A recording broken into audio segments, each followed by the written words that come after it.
ಓಂ ಶಾಂತಿ. ಮುರುಳಿ ದಿನಾಂಕ 12/1/2019. ಶಿವ್ ಭಗವಾನ್ ವಾಚ್. ಮಧುರ ಮಕ್ಕಳೇ, ನೀವು ಕಲ್ಯಾಣಕಾರಿ ತಂದೆಯ ಮಕ್ಕಳಾಗಿದ್ದೀರಾ. ಕಲ್ಯಾಣಕಾರಿ ತಂದೆಯ ಮಕ್ಕಳಾದ ನಿಮ್ಮ ಕರ್ತವ್ಯ ಆಗಿದೆ ಸರ್ವರ ಕಲ್ಯಾಣವನ್ನು ಮಾಡುವುದು, ಎಲ್ಲರಿಗೂ ತಂದೆಯ ನೆನಪನ್ನು ಮಾಡಿಸುವುದು ಮತ್ತು ಜ್ಞಾನವನ್ನು ದಾನವಾಗಿ ನೀಡುವುದು ನಿಮ್ಮ ಕರ್ತವ್ಯ ಆಗಿದೆ. ಪ್ರಶ್ನೆ: ಬಾಬಾ ಮಹಾರಥಿಗಳು ಎಂದು ಎಂತಹ ಮಕ್ಕಳಿಗೆ ಹೇಳುತ್ತಾರೆ? ಮಹಾರಥಿ ಮಕ್ಕಳ ಲಕ್ಷಣ ಏನಾಗಿದೆ?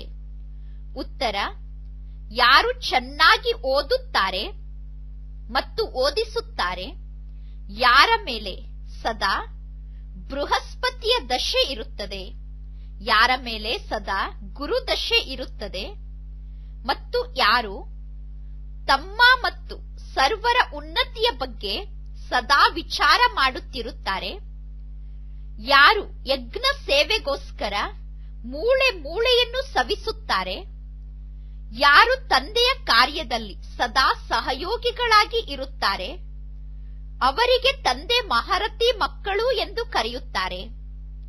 ಇಂತಹ ಮಹಾರಥಿ ಮಕ್ಕಳನ್ನು ನೋಡಿ ತಂದೆ ಹೇಳುತ್ತಾರೆ, ಈ ಮಕ್ಕಳು ನನ್ನ ಸುಪುತ್ರ ಮಕ್ಕಳಾಗಿದ್ದಾರೆ. ಓಂ ಶಾಂತಿ. ಈಗ ಮಕ್ಕಳು ಶಿವ ಜಯಂತಿಗೋಸ್ಕರ ಎಷ್ಟೊಂದು ತಯಾರಿಯನ್ನು ಮಾಡಿಕೊಳ್ಳುತ್ತಿದ್ದಾರೆ. ಕಾರ್ಡ್ಗಳನ್ನು ಪ್ರಿಂಟ್ ಮಾಡಿಸುತ್ತಾರೆ. ತಂದೆ ಅನೇಕ ಬಾರಿ ತಿಳಿಸಿದ್ದಾರೆ, ಮುಖ್ಯ ಮಾತು ಅಂದರೆ ಗೀತೆಯಾಗಿದೆ. ಎಲ್ಲಾ ಮುಖ್ಯ ಮಾತು ಗೀತೆಯ ಮೇಲೆ ಇದೆ. ಮನುಷ್ಯರು ನಿರ್ಮಾಣ ಮಾಡಿರುವಂತಹ ಗೀತೆಯನ್ನು ಓದುತ್ತಾ ಓದುತ್ತಾ ಅರ್ಧ ಕಲ್ಪದಿಂದ ಕೆಳಗೆ ಇಳಿಯುತ್ತಾ ಬಂದಿದ್ದೀರಾ. ಈಗ ಮಕ್ಕಳಾದ ನೀವು ತಿಳಿದುಕೊಂಡಿದ್ದೀರಾ, ಅರ್ಧ ಕಲ್ಪ ಹಗಲು ಇರುತ್ತದೆ, ಇನ್ನು ಅರ್ಧ ಕಲ್ಪ ರಾತ್ರಿ. ಈಗ ಬಾಬಾ ಟಾಪಿಕ್ ಕೊಡುತ್ತಾರೆ, ಅದರ ಬಗ್ಗೆ ಮಕ್ಕಳು ವಿಚಾರ ಸಾಗರ ಮಂಥನ ಮಾಡಬೇಕು. ನೀವೀಗ ಬರೆಯಬಹುದು, ಹೇ ಸಹೋದರ ಮತ್ತು ಸಹೋದರಿಯರೇ, ಬಂದು ಜ್ಞಾನವನ್ನು ತಿಳಿದುಕೊಳ್ಳಿ. ಒಂದು ಗೀತಾಶಾಸ್ತ್ರ ಅಂದರೆ ಜ್ಞಾನದ್ದಾಗಿದೆ, ಉಳಿದ ಎಲ್ಲಾ ಶಾಸ್ತ್ರಗಳು ಭಕ್ತಿಯದ್ದಾಗಿದೆ. ಜ್ಞಾನದ ಶಾಸ್ತ್ರ ಕೇವಲ ಒಂದೇ ಇದೆ. ಪುರುಷೋತ್ತಮ ಸಂಗಮ ಯುಗದಲ್ಲಿ ಬೇಹದ್ದಿನ ತಂದೆ ಪರಂಪಿತ ಪರಮಾತ್ಮ ತ್ರಿಮೂರ್ತಿ ಶಿವ ತಿಳಿಸುತ್ತಿದ್ದಾರೆ. ಅಥವಾ ಈ ರೀತಿ ಬರೆಯಬೇಕು, ಬ್ರಹ್ಮನ ಮೂಲಕ ತ್ರಿಮೂರ್ತಿ ಶಿವತಂದೆ ತಿಳಿಸುತ್ತಿದ್ದಾರೆ. ಈ ಜ್ಞಾನದಿಂದ 21 ಜನ್ಮಕ್ಕೋಸ್ಕರ ನಿಮ್ಮ ಸದ್ಗತಿ ಆಗುತ್ತದೆ. ಜ್ಞಾನದ ಗೀತೆಯಿಂದ 21 ಜನ್ಮದ ಆಸ್ತಿ ನಿಮಗೆ ಸಿಗುತ್ತದೆ. ನಂತರ 63 ಜನ್ಮ ಭಕ್ತಿಯ ಗೀತೆ ನಡೆಯುತ್ತದೆ. ಭಕ್ತಿಯ ಗೀತೆಯನ್ನು ಮನುಷ್ಯರು ನಿರ್ಮಾಣ ಮಾಡಿದ್ದಾರೆ. ಭಕ್ತಿಯ ಗೀತೆಯನ್ನು ಮನುಷ್ಯರು ತಿಳಿಸುತ್ತಿರುತ್ತಾರೆ. ಪರಮಾತ್ಮ ತಂದೆ ರಾಜಯೋಗವನ್ನು ಕಲಿಸಿ ಸದ್ಗತಿಯನ್ನು ನೀಡುತ್ತಾರೆ. ನಂತರ ಪುನಃ ಗೀತೆಯನ್ನು ಕೇಳುವ ಅವಶ್ಯಕತೆ ಇಲ್ಲ. ಈ ಜ್ಞಾನದ ಗೀತೆಯಿಂದ ಹಗಲು ಪ್ರಾರಂಭ ಆಗುತ್ತದೆ. ಜ್ಞಾನದ ಸಾಗರ ತಂದೆಯೇ ಇಲ್ಲಿ ಜ್ಞಾನವನ್ನು ತಿಳಿಸುತ್ತಿದ್ದಾರೆ. ಈ ಜ್ಞಾನದಿಂದ 21 ಜನ್ಮಕ್ಕೋಸ್ಕರ ಗತಿ ಮತ್ತು ಸದ್ಗತಿಯನ್ನು ಪ್ರಾಪ್ತಿ ಮಾಡಿಕೊಳ್ಳುತ್ತೀರಾ. ಅಂದರೆ 100% ಪವಿತ್ರತೆ, ಸುಖ, ಶಾಂತಿಯ ಅಟಲ ಅಖಂಡ ಸತ್ಯುಗದ ದೈವಿ ಸ್ವರಾಜ್ಯ ನಿಮಗೆ ಸಿಗುತ್ತದೆ. 21 ಜನ್ಮಕ್ಕೋಸ್ಕರ ನೀವು ಏರುವ ಕಲೆಗೆ ಹೋಗುತ್ತೀರಾ. ಮನುಷ್ಯರು ನಿರ್ಮಾಣ ಮಾಡಿರುವಂತಹ ಗೀತೆಯಿಂದ ಇಳಿಯುವ ಕಲೆ ಆಗುತ್ತದೆ. ಭಕ್ತಿಯ ಗೀತೆ ಮತ್ತು ಜ್ಞಾನದ ಗೀತೆಯ ಬಗ್ಗೆ ನೀವು ಕುಳಿತು ಚೆನ್ನಾಗಿ ವಿಚಾರ ಸಾಗರ ಮಂಥನ ಮಾಡಬೇಕು. ಮುಖ್ಯ ಮಾತು ಮನುಷ್ಯರಿಗೆ ಗೊತ್ತಿಲ್ಲ. ನೀವೀಗ ಬರೆಯುತ್ತೀರಾ ತ್ರಿಮೂರ್ತಿ ಶಿವಜಯಂತಿಯಿಂದ. ನಂತರ ಶ್ರೀಮದ್ ಭಗವದ್ಗೀತಾ ಜಯಂತಿ ಆಗುತ್ತದೆ. ನಂತರ ಸರ್ವರ ಸದ್ಗತಿ ಆಗುತ್ತದೆ. ನೀವು ಈ ರೀತಿ ತಿಳಿಸಬಹುದು, ಶಿವ ಜಯಂತಿಯಿಂದ ಇಡೀ ವಿಶ್ವದಲ್ಲಿ ಶಾಂತಿ ನಿರ್ಮಾಣ ಆಗುತ್ತದೆ. ಮುಖ್ಯ ಅಕ್ಷರ ಬಹಳ ಅವಶ್ಯಕ ಆಗಿದೆ. ಗೀತೆಯ ಬಗ್ಗೆ ತಿಳಿಸಬೇಕು. ಎಲ್ಲದಕ್ಕೂ ಆಧಾರ ಇದೇ ಆಗಿದೆ. ನೀವೀಗ ಎಲ್ಲರಿಗೂ ಹೇಳಬಹುದು, ಮನುಷ್ಯರು ಮನುಷ್ಯರಿಗೆ ಸದ್ಗತಿಯನ್ನು ನೀಡಲು ಸಾಧ್ಯ ಇಲ್ಲ. ಭಗವಂತ ಸದ್ಗತಿಯನ್ನು ನೀಡುವುದಕ್ಕೋಸ್ಕರ ಬರುತ್ತಾರೆ. ಪುರುಷೋತ್ತಮ ಸಂಗಮ ಯುಗದಲ್ಲಿ ಬಂದು ಸದ್ಗತಿಯನ್ನು ನೀಡುತ್ತಾರೆ. ಈಗ ತಂದೆಯ ಮೂಲಕ ಸರ್ವರ ಸದ್ಗತಿ ಆಗುತ್ತಾ ಇದೆ. ಈ 2 ಅಥವಾ 3 ಪಾಯಿಂಟ್ ಬಹಳ ಮುಖ್ಯವಾದ ಪಾಯಿಂಟ್ ಆಗಿದೆ. ಶಿವ ಮತ್ತು ಕೃಷ್ಣನ ಗೀತೆಯ ವ್ಯತ್ಯಾಸ ಅಂತೂ ಇದ್ದೇ ಇದೆ. ತ್ರಿಮೂರ್ತಿ ಶಿವ ಭಗವಂತ ಸಂಗಮ ಯುಗದಲ್ಲಿ ಗೀತೆಯನ್ನು ನುಡಿಸುತ್ತಾರೆ. ತ್ರಿಮೂರ್ತಿ ಶಿವ ಭಗವಂತನಿಂದ ಸಂಗಮ ಯುಗದಲ್ಲಿ ನೀವು ಗೀತೆಯನ್ನು ಕೇಳುವುದರಿಂದ ನಿಮ್ಮ ಸದ್ಗತಿ ಆಗುತ್ತದೆ. ಈ ರೀತಿ ಪಾಯಿಂಟ್ನ ಮೇಲೆ ಯಾರಾದರೂ ವಿಚಾರ ಸಾಗರ ಮಂಥನ ಮಾಡಬೇಕು. ಆಗ ಅನ್ಯರಿಗೆ ತಿಳಿಸಿದರೆ ಅದರ ಪ್ರಭಾವ ಆಗುತ್ತದೆ. ಮನುಷ್ಯರು ಮನುಷ್ಯರ ಸದ್ಗತಿಯನ್ನು ಎಂದೂ ಮಾಡಲು ಸಾಧ್ಯ ಇಲ್ಲ. ಕೇವಲ ಒಬ್ಬ ತ್ರಿಮೂರ್ತಿ ಪರಂಪಿತ ಪರಮಾತ್ಮ ಶಿವ ಅವರು ನಮಗೆ ಟೀಚರ್ ಕೂಡ ಆಗಿದ್ದಾರೆ, ಸದ್ಗುರು ಕೂಡ ಆಗಿದ್ದಾರೆ. ಆ ತಂದೆ ಈ ಪುರುಷೋತ್ತಮ ಸಂಗಮ ಯುಗದಲ್ಲಿ ಸರ್ವರ ಸದ್ಗತಿಯನ್ನು ಮಾಡುತ್ತಿದ್ದಾರೆ. ಕಾರ್ಡ್ನ ಮೇಲೆ ಸ್ವಲ್ಪ ಈ ರೀತಿ ಅಕ್ಷರಗಳನ್ನು ಬರೆದಿರಬೇಕು. ಮೇಲೆ ಬರೆಯಬೇಕು ಕಾರ್ಡ್ನಲ್ಲಿ, ಕಲಿಯುಗ ಕವಡೆಯ ಸಮಾನ ಪತಿತ ಜಗತ್ತಾಗಿದೆ. ಕಲಿಯುಗಿ ಕವಡೆಯ ಸಮಾನ ಪತಿತ ಮನುಷ್ಯರನ್ನು ಸತ್ಯುಗದ ವಜ್ರ ಸಮಾನ ಪಾವನ ದೇವಿ ದೇವತೆಯನ್ನಾಗಿ ಮಾಡುವಂತಹ ಈಶ್ವರ್ಯ ನಿಮಂತ್ರಣ ಎಂದು ಕಾರ್ಡನ್ನು ಪ್ರಿಂಟ್ ಮಾಡಿಸಬೇಕು. ಇದನ್ನು ಓದುವುದರಿಂದ ಮನುಷ್ಯರು ಖುಷಿಯಿಂದ ಬರುತ್ತಾರೆ. ನೀವು ಈ ರೀತಿ ಬರೆದಾಗ ಇದನ್ನು ಓದಿ ಜ್ಞಾನ ಕೇಳಲು ಮನುಷ್ಯರು ಖುಷಿಯಿಂದ ಬರುತ್ತಾರೆ, ಜ್ಞಾನವನ್ನು ತಿಳಿದುಕೊಳ್ಳುವುದಕ್ಕೋಸ್ಕರ. ಸದ್ಗತಿದಾತ ತಂದೆ ಒಬ್ಬರೇ ಆಗಿದ್ದಾರೆ. ಸದ್ಗತಿದಾತ ತಂದೆಯ ಶಿವಜಯಂತಿಯನ್ನು ಆಚರಣೆ ಮಾಡಲಾಗುತ್ತದೆ. ಏಕದಂ ಕ್ಲಿಯರ್ ಅಕ್ಷರಗಳನ್ನು ಬರೆಯಿರಿ. ಮನುಷ್ಯರಂತೂ ಭಕ್ತಿ ಮಾರ್ಗದಲ್ಲಿ ಎಷ್ಟೆಲ್ಲಾ ಶಾಸ್ತ್ರಗಳನ್ನು ಓದುತ್ತಾರೆ, ತಲೆ ಚಚ್ಚಿಕೊಳ್ಳುತ್ತಾರೆ. ಇಲ್ಲಿ 1 ಸೆಕೆಂಡ್ನಲ್ಲಿ ಬೇಹದ್ದಿನ ತಂದೆಯಿಂದ ಮುಕ್ತಿ ಜೀವನ್ಮುಕ್ತಿ ಪ್ರಾಪ್ತಿಯಾಗುತ್ತದೆ.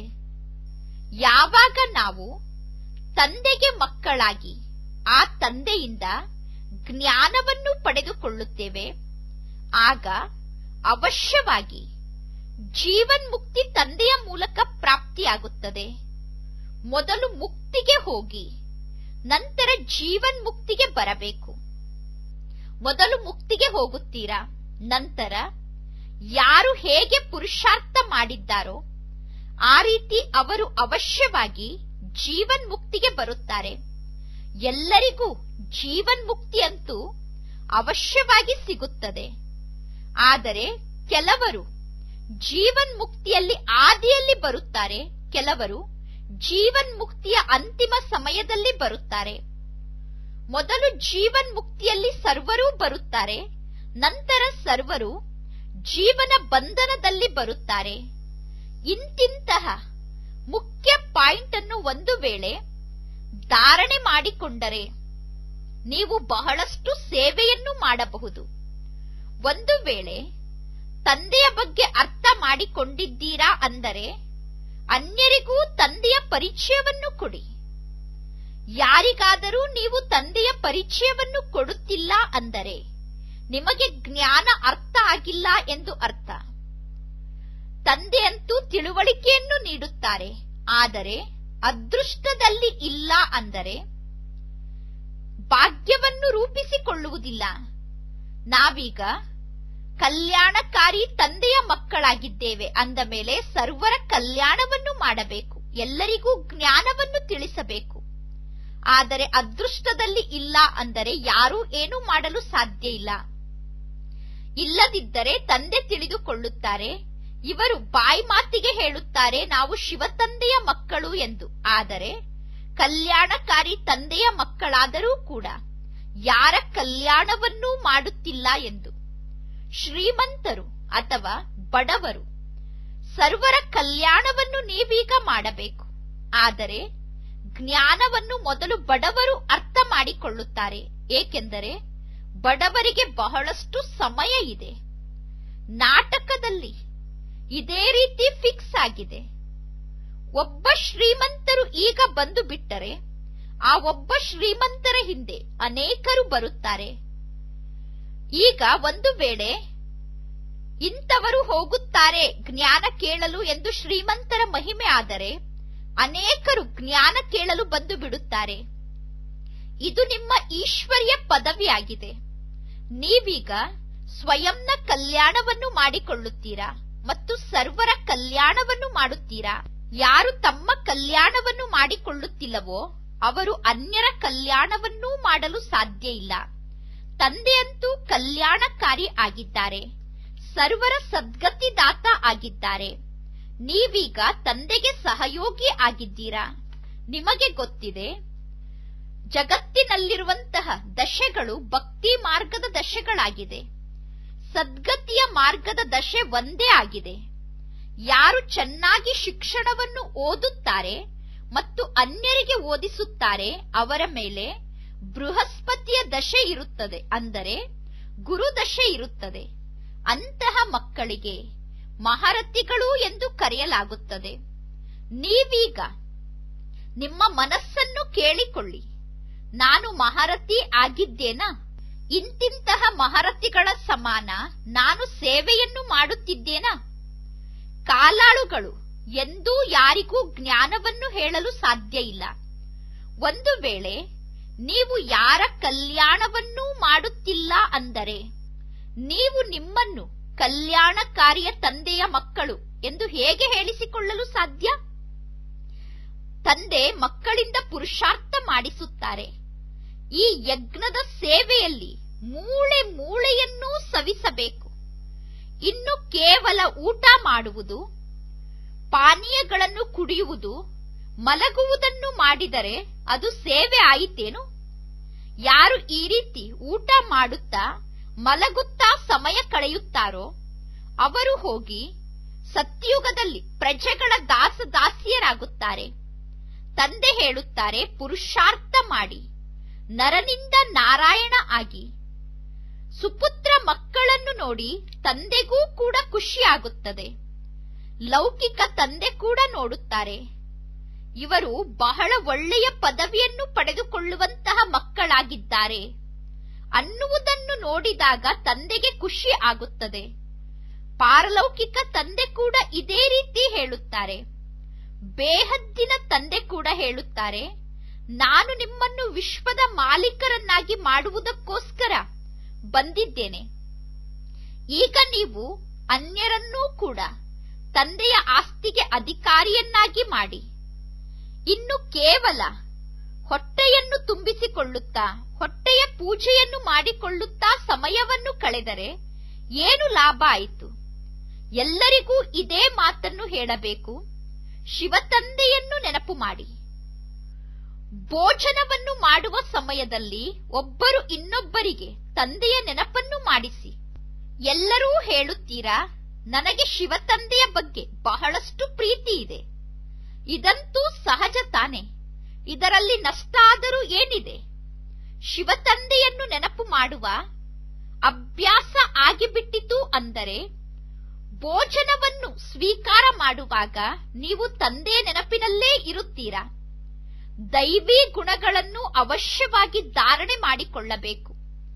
ಈಗಂತೂ ಎಲ್ಲರೂ ಕೂಗಿ ಕರೆಯುತ್ತಾರೆ, ಪತಿತ ಪಾವನ ಬನ್ನಿ, ಪತಿತ ಪಾವನನನ್ನು ಕರೆಯುತ್ತಾರೆ ಅಂದರೆ ಅವಶ್ಯವಾಗಿ ಎಲ್ಲರೂ ಪತಿತರಾಗಿದ್ದಾರೆ.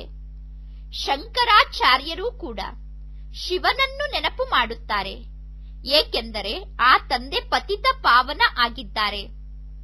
ಅರ್ಧ ಕಲ್ಪ ಭಕ್ತಿಯನ್ನು ಮಾಡುತ್ತಾರೆ, ನಂತರ ಭಗವಂತ ಬರುತ್ತಾರೆ. ಯಾರಿಗೂ ಇದರ ಲೆಕ್ಕ ಗೊತ್ತಿಲ್ಲ ಯಾವಾಗ ಭಗವಂತ ಬರುತ್ತಾರೆ ಎಂದು. ತಂದೆ ತಿಳಿಸುತ್ತಾರೆ, ಯಜ್ಞ ತಪ ದಾನದಿಂದ ನಾನು ಯಾರಿಗೂ ಸಿಗುವುದಿಲ್ಲ. ಇದರಲ್ಲಿ ಗೀತೆ ಕೂಡ ಬಂದು ಬಿಡುತ್ತದೆ. ಶಾಸ್ತ್ರ ಮುಂತಾದದ್ದನ್ನು ಓದುವುದರಿಂದ ಯಾರಿಗೂ ಸದ್ಗತಿ ಪ್ರಾಪ್ತಿ ಆಗುವುದಿಲ್ಲ. ಗೀತೆ, ವೇದ, ಉಪನಿಷತ್ ಇದೆಲ್ಲ ಭಕ್ತಿ ಮಾರ್ಗದ್ದಾಗಿದೆ. ತಂದೆ ಮಕ್ಕಳಿಗೆ ಸಹಜ ರಾಜಯೋಗ ಮತ್ತು ಜ್ಞಾನವನ್ನು ಕಲಿಸುತ್ತಿದ್ದಾರೆ. ಈ ಜ್ಞಾನದಿಂದ ನೀವು ರಾಜ್ಯವನ್ನು ಪ್ರಾಪ್ತಿ ಮಾಡಿಕೊಳ್ಳುತ್ತೀರಾ. ಇದರ ಹೆಸರೇ ರಾಜಯೋಗ ಆಗಿದೆ. ಇದರಲ್ಲಿ ಪುಸ್ತಕದ ಯಾವುದೇ ಮಾತಿಲ್ಲ.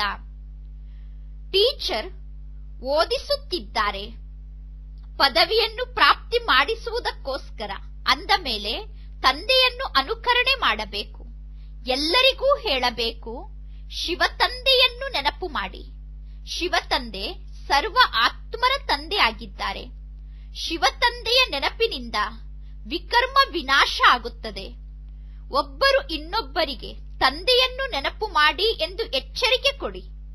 ಎಚ್ಚರಿಕೆ ಕೊಟ್ಟು ಉನ್ನತಿಯನ್ನು ಪ್ರಾಪ್ತಿ ಮಾಡಿಕೊಳ್ಳಿ. ಎಷ್ಟು ತಂದೆಯನ್ನು ನೆನಪು ಮಾಡುತ್ತೀರೋ ಅಷ್ಟು ಕಲ್ಯಾಣ ಆಗುತ್ತದೆ.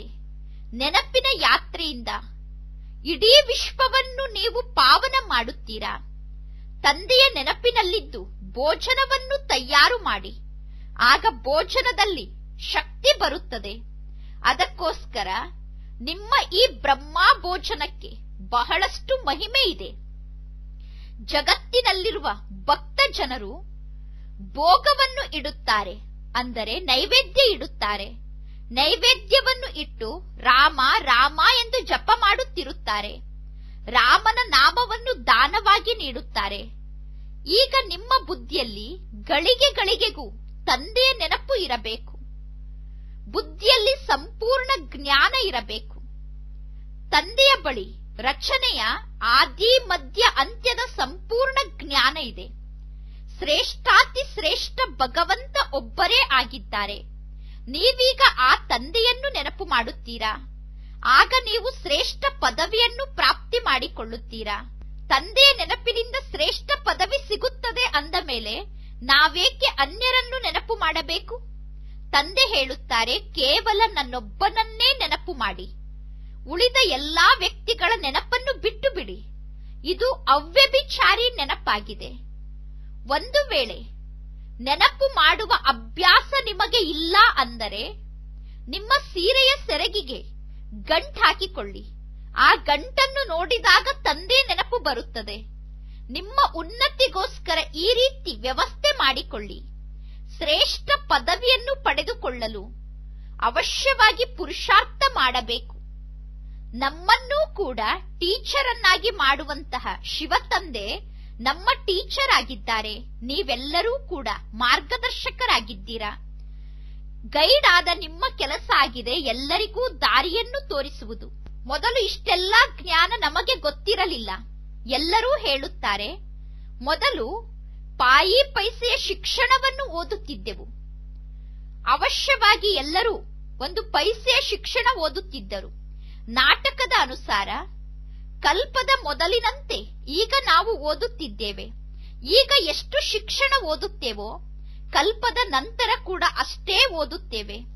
ಅಂತ್ಯದಲ್ಲಿ ನಿಮಗೆ ಎಲ್ಲವೂ ಸಾಕ್ಷಾತ್ಕಾರ ಆಗುತ್ತದೆ. ಸಾಕ್ಷಾತ್ಕಾರ ಆಗಲು ಜಾಸ್ತಿ ಸಮಯ ಬೇಕಾಗಿಲ್ಲ. ಬ್ರಹ್ಮ ತಂದೆಗೆ ಹೇಗೆ ಬೇಗ ಬೇಗ ಎಲ್ಲಾ ಸಾಕ್ಷಾತ್ಕಾರ ಆಯಿತು. ಇಂತಿಂತವರು ರಾಜ ಆಗುತ್ತಾರೆ. ಸತ್ಯುಗದಲ್ಲಿ ಇಂತಹ ಡ್ರೆಸ್ ಇರುತ್ತದೆ.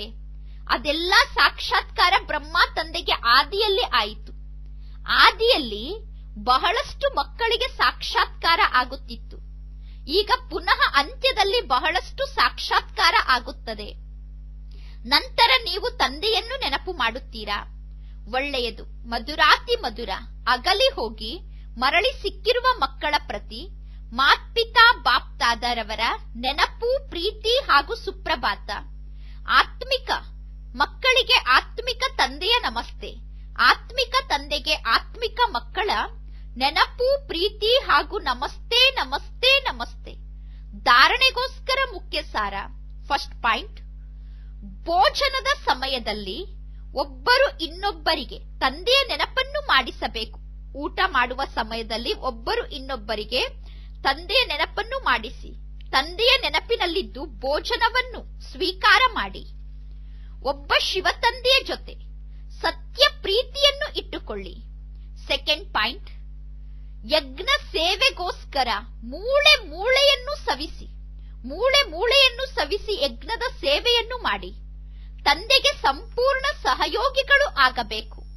ವರದಾನ, ನಿಶ್ಚಯ ಬುದ್ಧಿ ಉಳ್ಳವರಾಗಿ ದುರ್ಬಲ ಸಂಕಲ್ಪಗಳ ಜಾಲವನ್ನು ಸಮಾಪ್ತಿ ಮಾಡುವಂತಹ ಸಫಲತಾ ಸಂಪನ್ನರಾಗಿ.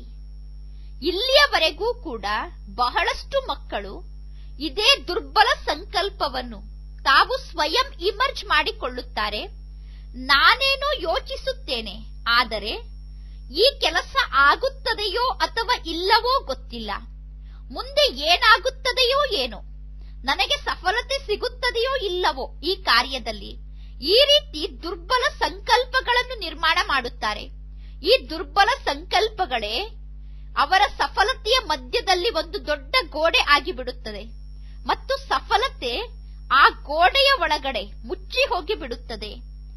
ಮಾಯೆ ದುರ್ಬಲ ಸಂಕಲ್ಪಗಳ ಜಾಲವನ್ನು ಹಾಕುತ್ತದೆ. ಮಾಯೆ ದುರ್ಬಲ ಸಂಕಲ್ಪ ಅನ್ನುವಂತಹ ಬಲೆಯನ್ನು ಹಾಕುತ್ತದೆ. ಆ ಬಲೆಯಲ್ಲಿ ಮಕ್ಕಳು ಸಿಕ್ಕಿ ಹಾಕಿಕೊಳ್ಳುತ್ತಾರೆ. ಅದಕ್ಕೋಸ್ಕರ ನಾನು ನಿಶ್ಚಯ ಬುದ್ಧಿ ವಿಜಯಿ ಆಗಿದ್ದೇನೆ, ಸಫಲತೆ ನನ್ನ ಜನ್ಮಸಿದ್ಧ ಅಧಿಕಾರ ಆಗಿದೆ.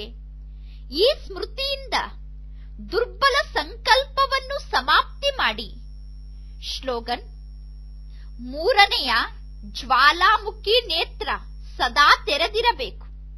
ಜ್ವಾಲಾಮುಖಿ ನೇತ್ರ ತೆರೆದಿತ್ತು ಅಂದರೆ ಮಾಯೆ ಶಕ್ತಿಹೀನ ಆಗಿಬಿಡುತ್ತದೆ. ಒಳ್ಳೆಯದು. ಎಲ್ಲ ಗೋಪ ಗೋಪಿಕೆಯರ ಪ್ರತಿ ಮಾತೇಶ್ವರಿ ಅವರ ಕೈಯಿಂದ ಬರೆದಂತಹ ನೆನಪಿನ ಪತ್ರದ ತಾರೀಖಾಗಿದೆ 1961. ಎಲ್ಲ ಗೋಪ ಗೋಪಿಕೆಯರ ಪ್ರತಿ ಅತಿ ನೆನಪು, ಪ್ರೀತಿ. ನಂತರ ಸಮಾಚಾರ, ನೀವೆಲ್ಲರೂ ಗೃಹಸ್ಥ ವ್ಯವಹಾರದಲ್ಲಿದ್ದರೂ ಕೂಡ ಕಮಲ ಪುಷ್ಪದ ಸಮಾನ. ನಿಮ್ಮ ಜೀವನದಲ್ಲಿ ಸಫಲತೆಯನ್ನು ಪ್ರಾಪ್ತಿ ಮಾಡಿಕೊಳ್ಳುತ್ತಿರುತ್ತೀರಾ. ಮುದ್ದಿನ ಗೋಪರಂತೂ ಸೇವೆಯನ್ನು ಚೆನ್ನಾಗಿ ಮಾಡುತ್ತಿದ್ದೀರಾ. ಸೇವೆಯ ಜವಾಬ್ದಾರಿಯನ್ನು ಚೆನ್ನಾಗಿ ಮೇಲೆತ್ತುವ ಪುರುಷಾರ್ಥದಲ್ಲಿ ಎಲ್ಲ ಅಣ್ಣಂದಿರು ತೊಡಗಿಬಿಟ್ಟಿದ್ದೀರಾ. ಬಹಳ ಒಳ್ಳೆಯದು. ಕೊನೆಗೂ ನೀವೆಲ್ಲರೂ ಕೂಡ ಪರಮ ಪೂಜ್ಯ ತಂದೆಯ ಪರಿಚಯವನ್ನು ಎಲ್ಲರಿಗೂ ನೀಡುತ್ತೀರಾ. ಎಲ್ಲರಿಗೂ ಕೊನೆಗೂ ಪರಮ ಪೂಜ್ಯ ತಂದೆಯ ಪರಿಚಯ ಸಿಗಲೇಬೇಕು. ಇದಂತೂ ನಿಮಗೆ ಗೊತ್ತಿದೆ.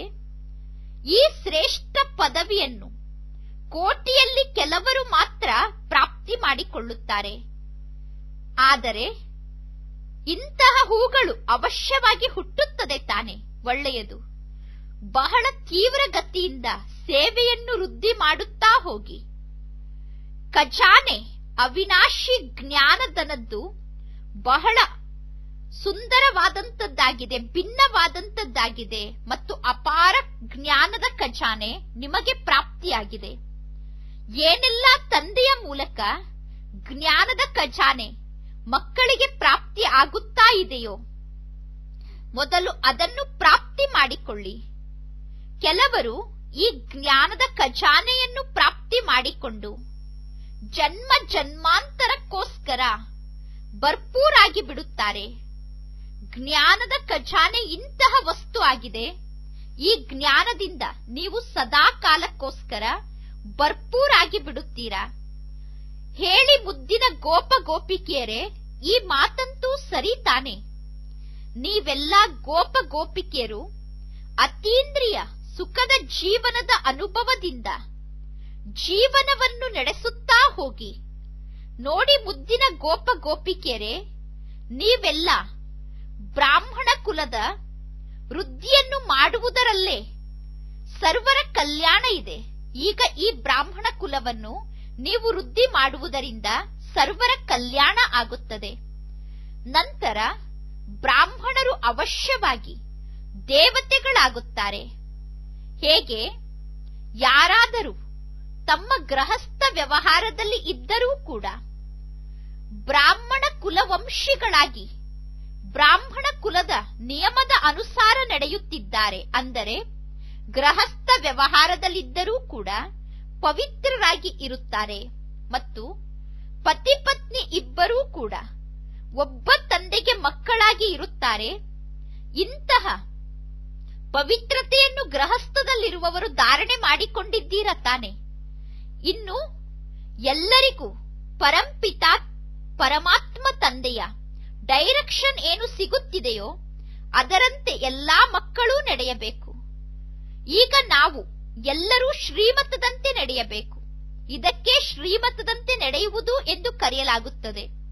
ಯಾರು ಈ ರೀತಿ ತಂದೆ ಹೇಳಿದ ಮಾತನ್ನು ಧಾರಣೆ ಮಾಡಿಕೊಂಡು ಧಾರಣೆಯಂತೆ ನಡೆಯುತ್ತಾರೋ ಅವರಿಗೆ ಬ್ರಾಹ್ಮಣ ಕುಲವಂಶಿಗಳು ಎಂದು ಕರೆಯಲಾಗುತ್ತದೆ. ಈಗ ನಾವು ತಂದೆ ಶಿಕ್ಷಕ ಸದ್ಗುರುವಿನ ಮಕ್ಕಳಾಗಿದ್ದೇವೆ. ಈಗ ಪರಮಾತ್ಮ ತಂದೆ ಶಿಕ್ಷಕ ಸದ್ಗುರು ಆಗಿ ಬಂದಿದ್ದಾರೆ ಮತ್ತು ಪರಮಾತ್ಮ ತಂದೆ ಧರ್ಮರಾಜ ಕೂಡ ಆಗಿದ್ದಾರೆ. ಅಂದ ಮೇಲೆ ನಾವು ಏಕೆ ತಂದೆಯ ಮಡಿಲಿನ ಮಕ್ಕಳಾಗಿ ಸಂಪೂರ್ಣ ಪವಿತ್ರತೆಯ ಅಧಿಕಾರವನ್ನು ತಂದೆಯಿಂದ ಪ್ರಾಪ್ತಿ ಮಾಡಿಕೊಳ್ಳಬಾರದು?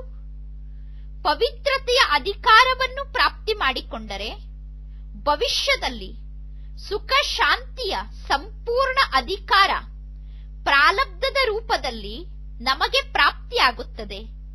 ಹೇಳಿ ಮುದ್ದಿನ ಗೋಪ ಗೋಪಿಕೆಯರೇ, ಈ ಸಹಜ ರಹಸ್ಯವನ್ನು ಅರ್ಥ ಮಾಡಿಕೊಂಡಿದ್ದೀರ ತಾನೆ? ಬದುಕಿರುವಾಗಲೇ ಸಾಯಬೇಕು ಅಂದರೆ ಮರುಜೀವಿ ಆಗಲು ಭಯ ಅಂತೂ ಪಡುವುದಿಲ್ಲ ತಾನೆ?